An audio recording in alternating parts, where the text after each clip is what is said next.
Greetings, people of the internet. I'm Scott with Serkworks Art Labs, and this is the underground laboratory where we create robots, aliens, zombies, and other imminent threats to humanity. And we create what? What else do we create? We create comics. Sometimes those comics have to do with either robots, aliens, or zombies. In this case, it does have to do with zombies, because I'm working on my creator-owned comic book project, Young and the Dead. It's a kids versus zombie story. It's in the theme. It's like Goonies meets Night of the Living Dead. So if you like Explorers or E.T., Monster Squad, Goonies, you'll probably dig this too. But this is the current issue, issue 3. I'm working on issue 4 right now, and that is what this challenge is all about.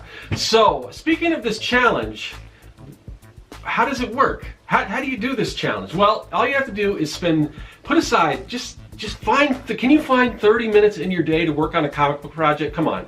I know you can put the games down, just 30 minutes. That's all you have to do. Work on your comic book project, and then all you have to do is do that 100 days in a row. I know it sounds like this monumental task, but believe me, that's how habits form, good habits, and creating comics is definitely a good habit. So just put aside those 30 minutes a day, and you can do it on your own, but I would suggest take the challenge.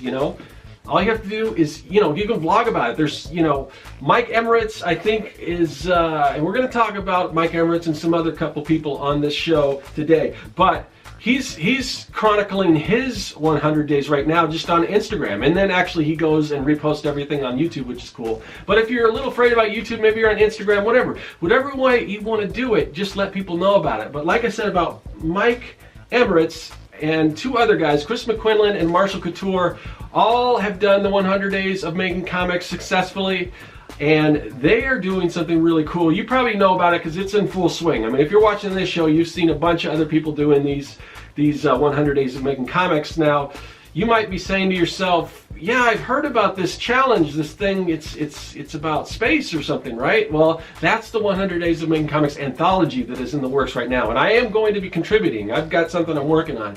I'm not necessarily working on a full book for that, but I am going to do a pinup. But there's a lot of people that are working on these 6-page stories. It's going to be collected in an anthology, and these are all people who've done the 100 Days of Making Comics before, so I'm really looking forward to it. But this, I'll give you a little preview here. I don't know, I draw a real light and blue line here, but this is kind of, can you see that? Can you see that? That's just a little tease right here. But we'll show more about that. We'll show more of what goes in the process of creating that. And then I'm looking forward to seeing that in the anthology. I'm looking forward to seeing what everyone else is doing. But those 3 guys, man, kudos to them because they stepped up and put this thing together, and it's really Gaven? Is Gaven a word? All right, hold on, guys. I got to cut in real quick because I totally forgot to get my paper and pad out and let you guys know what day it is. So we are day 10. I know it's funky, day 10, but I'm keeping that 3-digit thing. So we're done with the double zeros. Well, actually there are 2 zeros, but not 2 in a row. So we are into day 10, which normally would be the double digits, but we're keeping everything like this. So anyway, so we're at day 10. Now back to your regularly scheduled program. They have given new life to the whole 100 days, and there's a bunch of people doing this challenge, and again, thanks to you guys for doing that.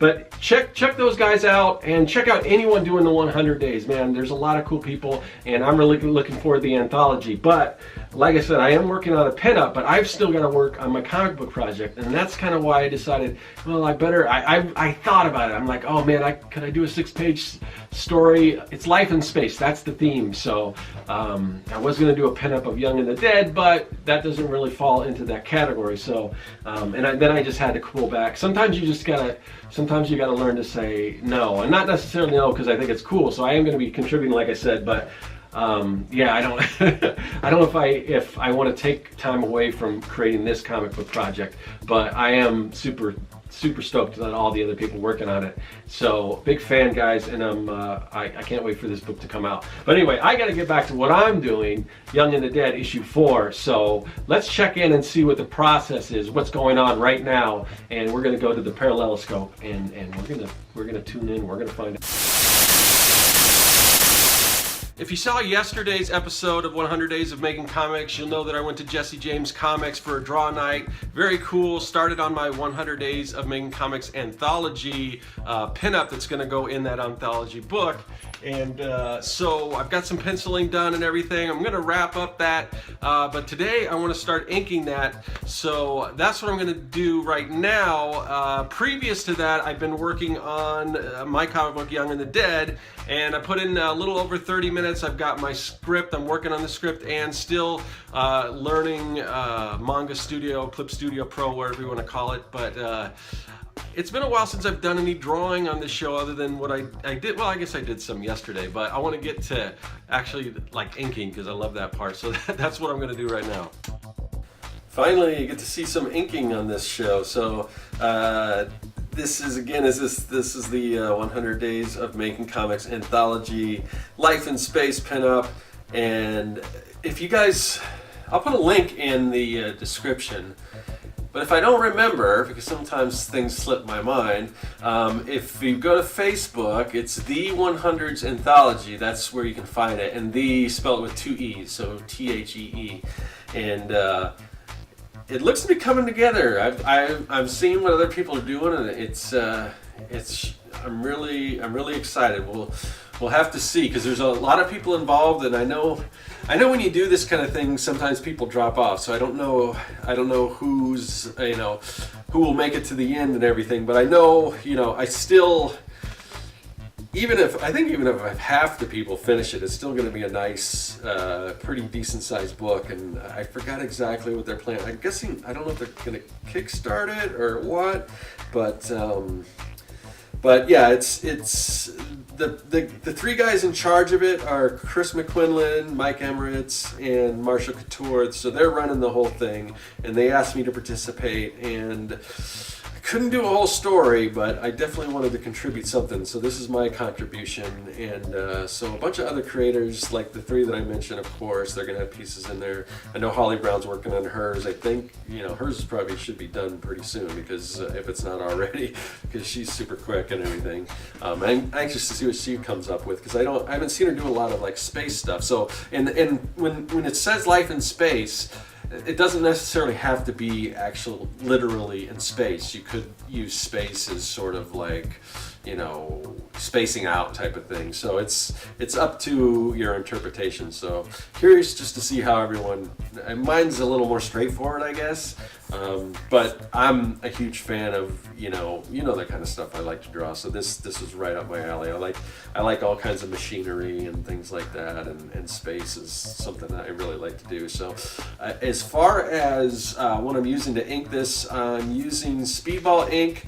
A lot of times I'll use Manga ink Deleter number 5. I usually use that when I'm doing Copic markers, because it doesn't tend to smudge.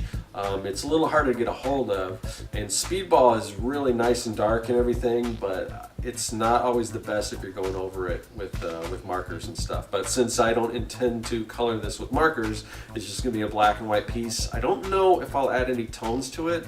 If you've seen Young and the Dead, you'll know I add tones. I don't know if I'll do that or if I'll just keep it just straight black and white line art.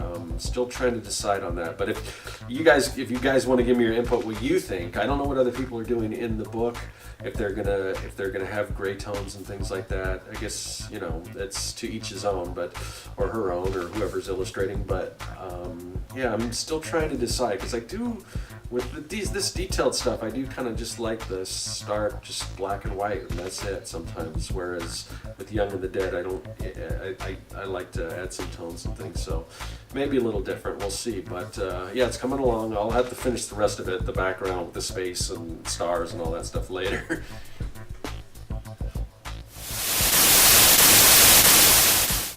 And we have returned and back in the art lab.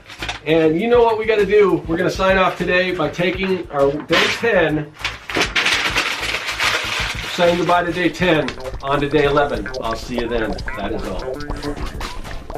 Hey everyone, you've seen the process. Now you can check out the story. Issues 1 through 3 of Young and the Dead are available at my website at serkworks.com. Also follow me on social media at the links listed below. Subscribe and check out some of the other videos in this series. There's much more to come.